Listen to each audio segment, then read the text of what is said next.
प्राप्ति की हनुमान जी की कहानी। एक समय की बात है, एक ब्राह्मण पत्नी और पति थे। उनके कोई संतान नहीं थी। इसी कारणवश वे दुखी थे। ब्राह्मण हनुमान जी का परम भक्त था और अपनी हर प्रार्थना में संतान प्राप्ति की ही विनती करता था। दूसरी तरफ उसकी पत्नी भी बालाजी की परम भक्त थी। वह भी हर मंगलवार हनुमान जी का व्रत रखती थी और अपने संपूर्ण दिन को हनुमान जी की सेवा में लगा देती थी। एक मंगलवार ऐसा आया जब वो हनुमान जी को भोग लगाने के लिए प्रसाद की व्यवस्था नहीं कर सकी। उसे उस दिन बहुत दुख हुआ और उसने यह प्रण कर लिया कि अब वो पूरे सप्ताह व्रत रखेगी। सप्ताह भर भूखे पेट रहने से वो महिला बड़ी कमजोर हो जाती है।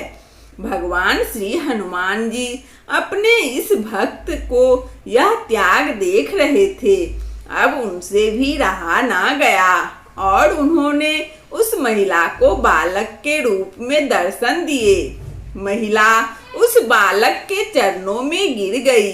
वो समझ चुकी थी कि वो बालक कोई और नहीं अपितु हनुमान जी ही है।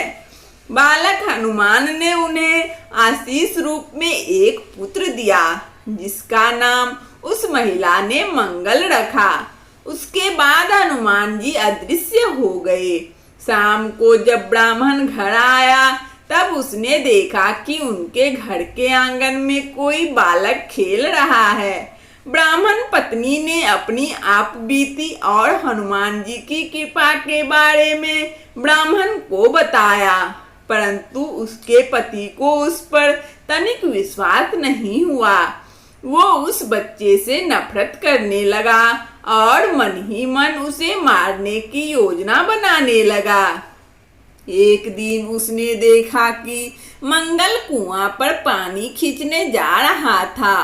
वो ब्राह्मण उसके पीछे पीछे गया और मौका मिलते ही मंगल को धक्का देकर कुआं में धकेल दिया और फिर घर आ गया।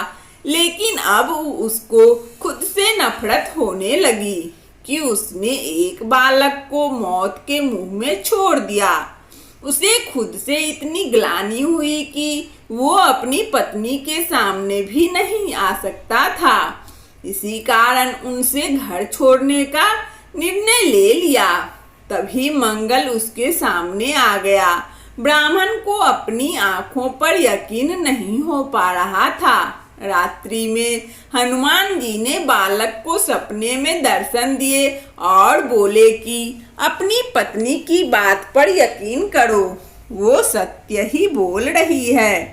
तब ब्राह्मण जी को महसूस हुआ कि उसने गलती की है। उसने अपनी पत्नी से माफी मांगी और फिर वो खुशी खुशी अपने पुत्र मंगल के साथ रहने लगे।